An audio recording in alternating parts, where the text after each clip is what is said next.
He didn't ask for your shares, your secrets, or your soul. He asked for 36 inches.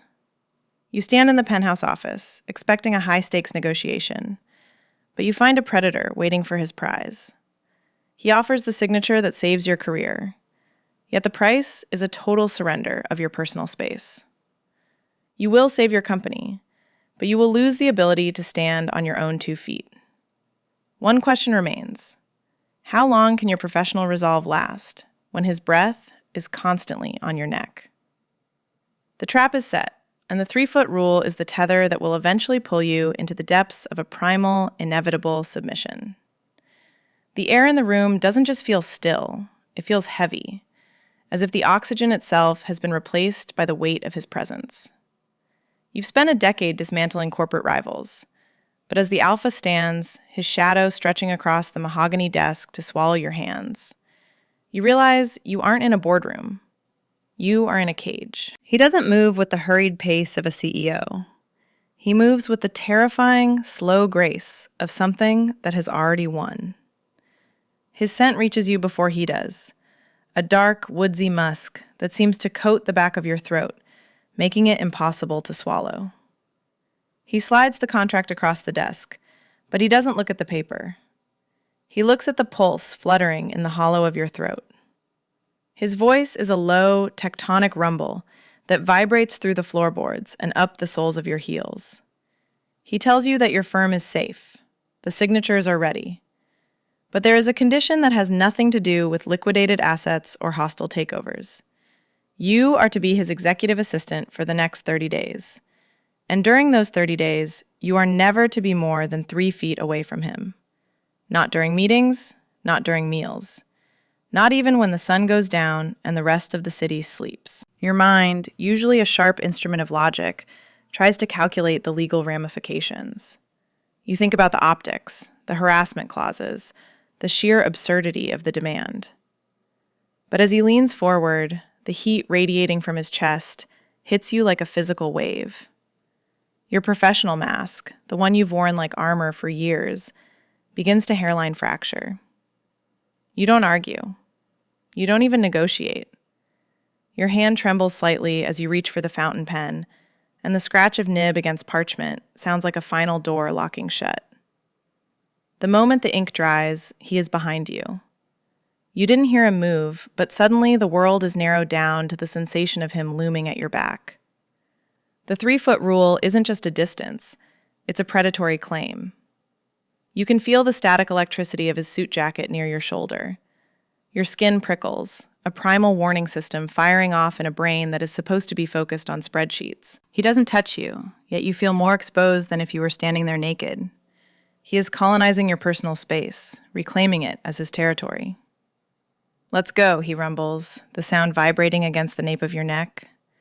You realize then that your autonomy didn't just shrink, it vanished. As you walk toward the door, you are hyper-aware of the rhythmic thud of his boots right behind yours. Every time you try to create an extra inch of distance, he closes the gap without saying a word. It's a silent, relentless pressure. You are a high-level fixer, a woman who commands respect in every room she enters. But as you follow him into the hallway, you feel a strange, terrifying relief. The burden of leadership is being stripped away, replaced by the simple, singular requirement of proximity. You aren't fighting the contract. You are fighting the way your knees feel like they might buckle every time his shadow overlaps with yours. The elevator doors slide open, a mirrored box that reflects the two of you, the polished professional and the massive, silent force that now owns her time. You step inside, and as the doors hiss shut, he moves. He doesn't touch you, but he stands so close that the heat of his body begins to seep through the fabric of your blazer. You are trapped in a 3-foot radius of his making, and the hunt has only just begun. Your pulse is no longer your own. It beats to the rhythm of his presence, a steady, driving countdown to a surrender you can no longer pretend to avoid. This is the weight of his authority, and you are just beginning to sink. The mahogany table in the grand conference room spans 30 feet, yet the only space that matters is the sliver of air between your chair and his. As the glass doors click shut, isolating the board members from the humming city outside, The alpha doesn't take the head of the table. He pulls a leather chair directly beside yours, so close that the casters lock against your own. The high-level fixers and silver-haired executives across from you exchange glances, their predatory instincts sensing the shift in the room's gravity. You are supposed to be taking notes, acting as the invisible hand that guides this billion-dollar merger, but your fingers feel frozen over the tablet. Every time you shift, your silk-clad thigh brushes against the heavy wool of his suit trousers.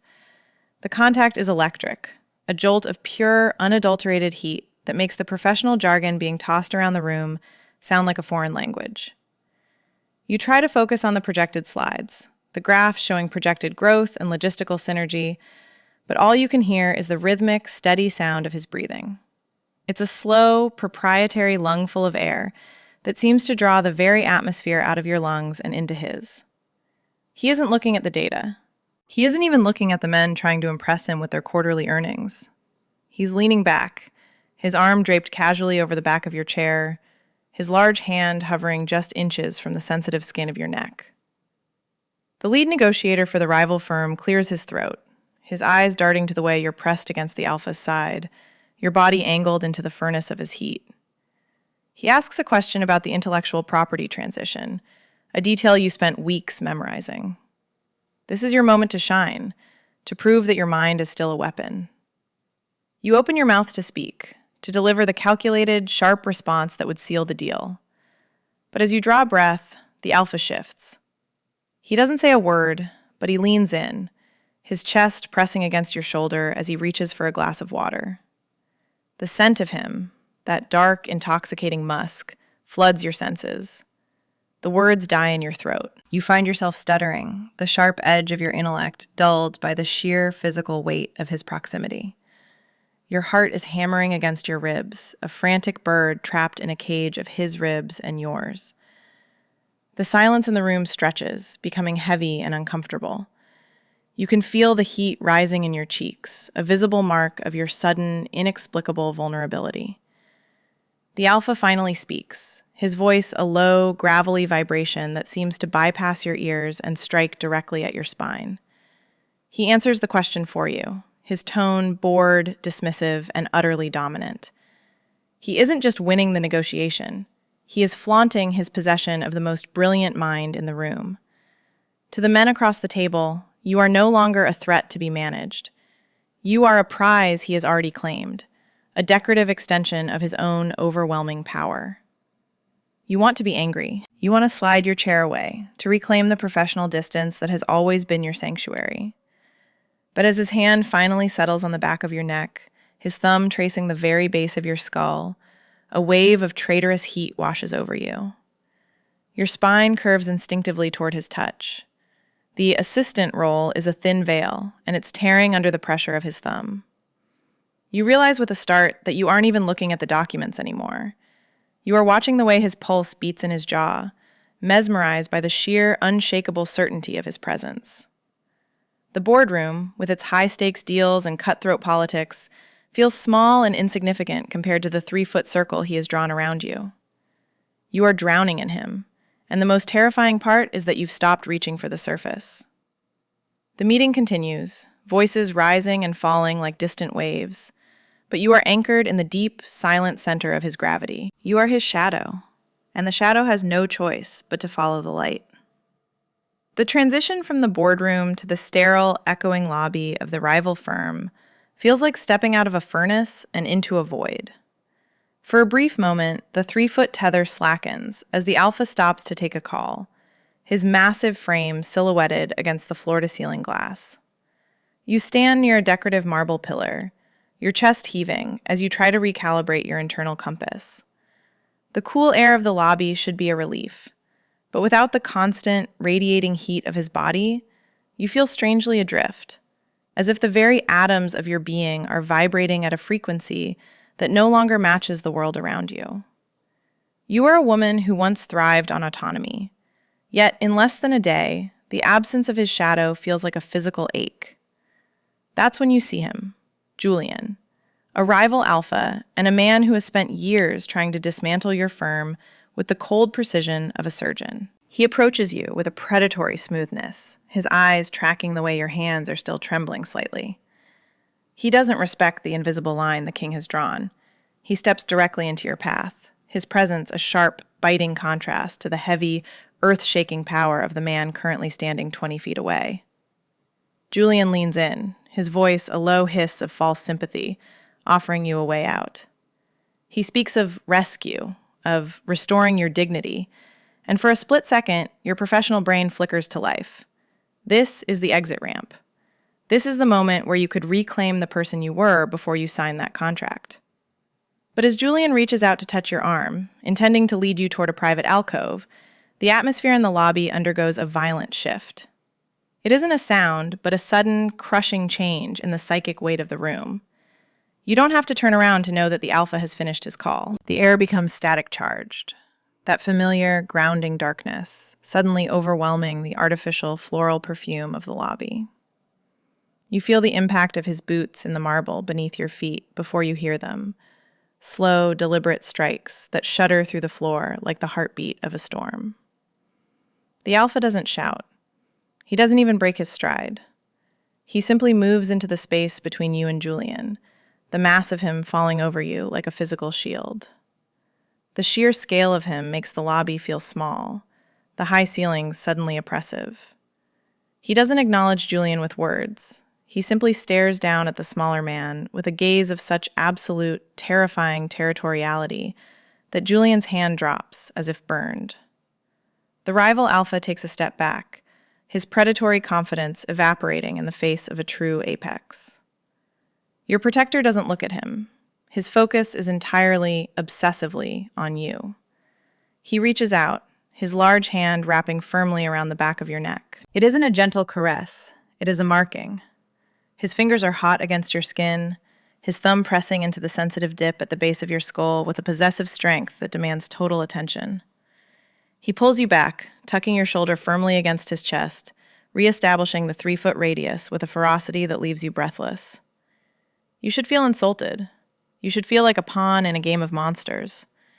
Instead, as his heat seeps back into your bones, a wave of profound, bone-deep relief washes over you. The world outside this 3-foot circle is cold, treacherous, and filled with men like Julian who want to use your mind as a tool. But inside this circle, under the heavy weight of the alpha's hand, you are safe. You are his. The realization hits you with the force of a physical blow. You aren't a prisoner fighting a cage. You are prey that has found the only predator capable of protecting it. As he leads you toward the exit, his hand never leaving your neck, you realize that your resistance wasn't just failing. It was a lie. You don't want the exit ramp. You want the weight of his authority to press down on you until there is nothing left of your old self. You lean into him, your body instinctively seeking the rhythm of his walk, finally accepting that the only place you belong is right here, within the shadow of his claim. The heavy scent of lilies and expensive cologne normally signals a night of strategic networking, but tonight, the grand ballroom feels like a gilded cage.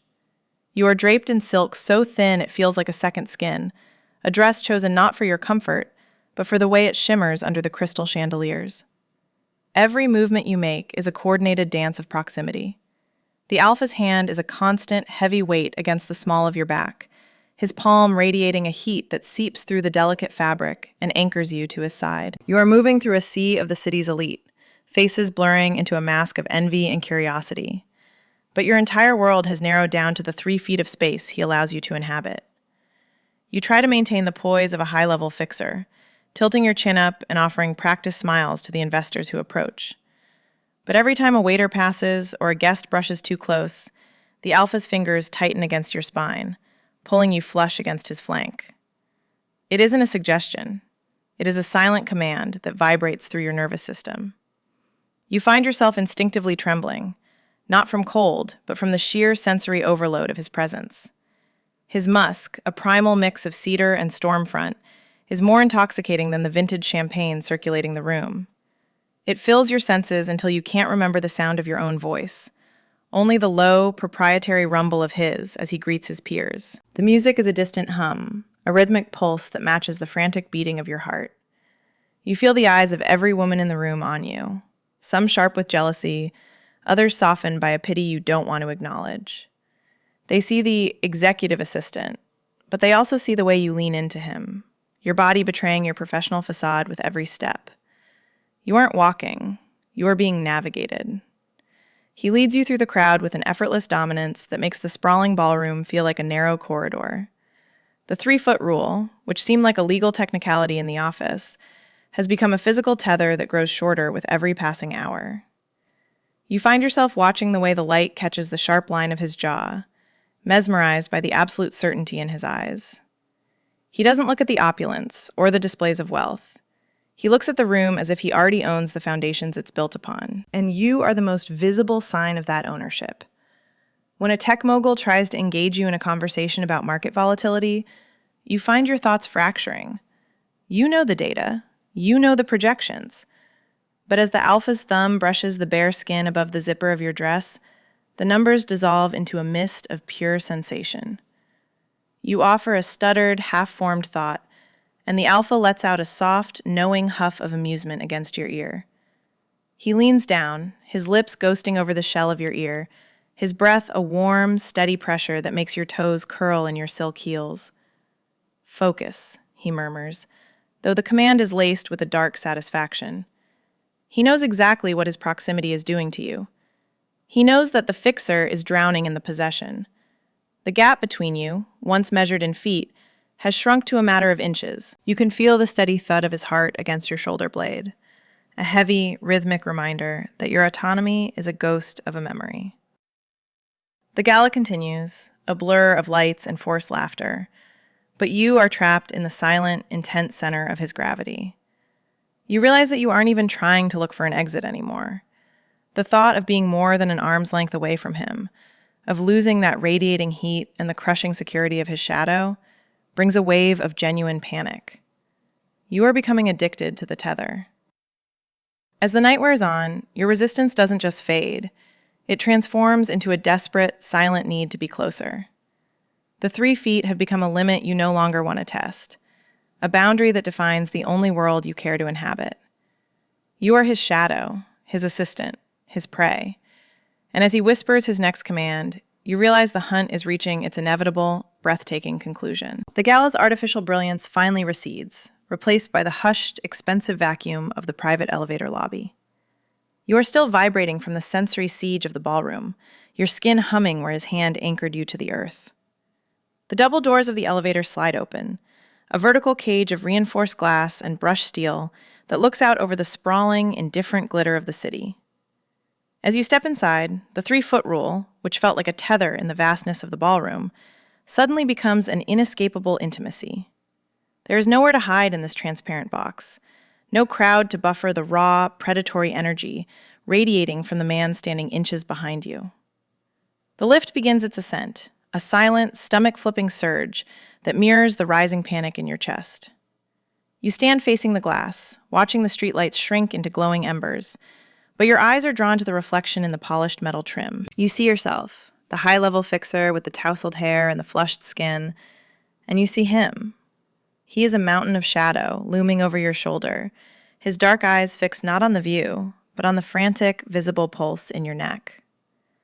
The silence in the elevator is heavy, a thick, pressurized medium that makes every breath you take feel like an admission of guilt.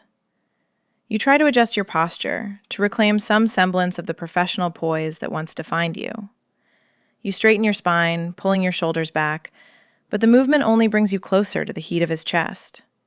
You can feel the static electricity between his suit and your silk dress, a crackling tension that makes the fine hairs on your arms stand up. The 3-foot radius has collapsed into a matter of inches, and the air between you is so charged it feels like it might ignite. Your mind tries to grasp at a distraction, a mental review of the merger's closing conditions, or a checklist for tomorrow's briefings. But the numbers are gone, replaced by the rhythmic, low-frequency thrum of the elevator's motor. Or perhaps it isn't the motor. As the floors click past, you realize the vibration is coming from him. It's a low, proprietary rumble in his chest, a sound so primal it speaks directly to the parts of your brain that logic can't reach. He steps forward, closing the final gap until his shadow completely envelops your reflection. You are pinned between the cold, unyielding glass of the city and the living, breathing wall of his authority. You don't move. You can't. Your knees have turned to water, and the only thing keeping you upright is the sheer gravitational pull of his presence. He doesn't reach out to touch you. Not yet. He simply stands there, his breath ghosting over the top of your head, colonizing your senses until you can smell nothing but him. The assistant role is a joke now, a thin piece of paper burned away by the heat of this proximity. You find yourself leaning back, your head tilting instinctively to expose the line of your throat to his gaze. It is a gesture of pure, involuntary surrender, a white flag raised by a body that has recognized its master. The elevator continues its climb, but you are no longer aware of the height or the speed. You are trapped in the silent, intense center of his claim. The city below is a world of contracts, logic, and independence. But up here, in this glass box, those things have no meaning. There is only the hunter and the prey, the alpha, and the woman who has forgotten how to stand on her own. You watch your own reflection, seeing the way your chest heaves with every shallow breath, and you realize that you aren't fighting him anymore.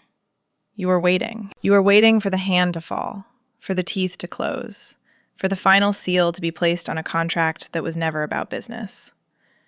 The bell dings, a sharp, crystalline sound that signals the end of the ascent. But as the doors slide open to his private penthouse, you don't move. You wait for him to lead you, finally understanding that within this 3-foot circle, your will is no longer your own. You are his, and the elevator was just the beginning of the deep, dark descent into his total possession. The penthouse office is a cathedral of glass and cold moonlight, the city below reduced to a silent grid of amber veins. It is well past midnight, the hour when the professional world usually dissolves into sleep, but the contract knows no clock. You are standing before a wall of black lacquer filing cabinets, your fingers tracing the edges of the folders that represent the salvation of your firm. The physical task, organizing the final merger addendums, is a thin excuse for the proximity that has become your entire reality.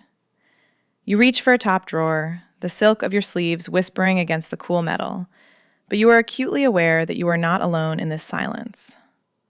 He is sitting at the massive obsidian desk, the glow of a single lamp casting his features in sharp, predatory relief. He hasn't looked at a screen in an hour. He has been watching you move, his gaze a physical weight that tracks the curve of your spine and the frantic rhythm of your breathing. The 3-foot rule is vibrating in the air between you, a taut wire that hums with every step you take. You try to focus on the alphabetical tabs, on the logical order of a world that no longer makes sense, but your hands are clumsy. The fixer, who once navigated hostile takeovers with surgical precision, is gone, replaced by a woman who is hyper-aware of the heat radiating from the man 10 feet away. Then the floorboards groan. You don't have to turn around to know he has stood up. The air pressure in the office shifts, the oxygen suddenly feeling scarce as his shadow stretches across the cabinets, swallowing your reflection. You reach for the final folder, your arm extended, but you freeze as the scent of cedar and stormfront hits you. He is behind you. He isn't 3 feet away, he is inches. The heat of his massive frame acts like a localized sun, warming the back of your neck until your skin prickles with a primal electric warning. You are pinned between the unyielding lacquer of the files and the living, breathing wall of his authority. You missed a signature, he rumbles. The sound is so low, so resonant, that it vibrates through your shoulder blades and settles deep in your marrow. He reaches around you, his arm a heavy bar of muscle that hems you in, his hand flat against the cabinet just above your head. He doesn't touch you, yet the sheer scale of his presence makes you feel smaller than you've ever been. Your lungs refuse to take a full breath. You are trapped in the infinitesimal gap between his chest and the drawer, a space where the executive assistant role finally, irrevocably shatters. Your mind tries to conjure a witty retort, a professional redirection that would reestablish your boundaries. But as his other hand finds the small of your back, his palm pressing firmly through the thin silk, the last of your logic evaporates. It isn't a caress. It is a grounding. He is anchoring you to him, reminding you that the 3-foot rule was never about logistics. It was about breaking your habit of independence. You find yourself leaning back, your head dropping onto his shoulder as a soft, traitorous sound escapes your throat. You aren't fighting the midnight filing anymore. You are fighting the urge to turn around and bury yourself in the shadow of his claim. He leans down, his jaw brushing against your temple, his voice a dark, proprietary whisper. "The firm is safe," he says, the words a vibration against your skin. But you are still here, because you don't want to leave. The truth of it hits you harder than any contract clause. You could walk out. You could break the radius and run into the night. But the thought of the cold, the thought of the silence without the low rumble of his heart, is a terror you can't face. You are no longer an employee seeking a signature. You are a woman who has discovered the relief of total submission. You close your eyes, letting the files slip from your numb fingers, finally accepting that the midnight silence isn't a deadline. It's the beginning of a permanent, inescapable belonging.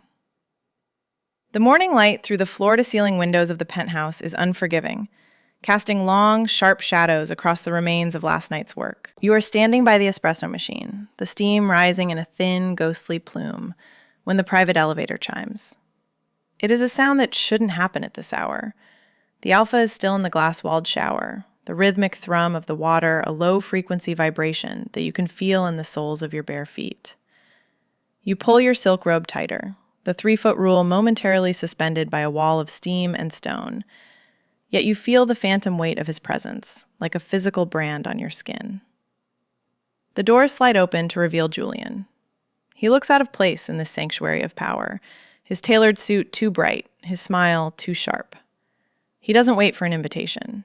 He steps onto the plush charcoal carpet, his eyes scanning the room until they settle on you. There is a briefcase in his hand, a sleek carbon fiber box that looks like a weapon. He moves toward you, breaking the sanctity of the alpha's space with a desperate, hurried energy. He doesn't stop until he's standing well within the radius that has defined your life for weeks. "I have the exit strategy," Julian whispers, his voice low and frantic. He snaps the briefcase open, revealing a series of documents, non-disclosure overrides, jurisdictional transfers, and a wire transfer confirmation that would make your firm's current debt look like pocket change. The contract is predatory. It's unenforceable. My legal team has already filed the injunctions in 3 different territories. You can walk out right now. You can have your career back, your name back. You can be the fixer again, not just a shadow in a silk dress. You look down at the papers. For a moment, the old version of you, the woman who lived for the hunt, who thrived on the cold independence of the boardroom, stirs in the wreckage of your resolve. This is the door. This is the moment where the 3-foot tether snaps and the world returns to its proper, logical dimensions. You can almost feel the phantom cool of the lobby, the silence of an office where no one watches your pulse or claims your breath. You reach out, your fingers hovering over the independence Julian is offering like a lifeline. But then the water stops. The silence that follows is more deafening than the shower's roar.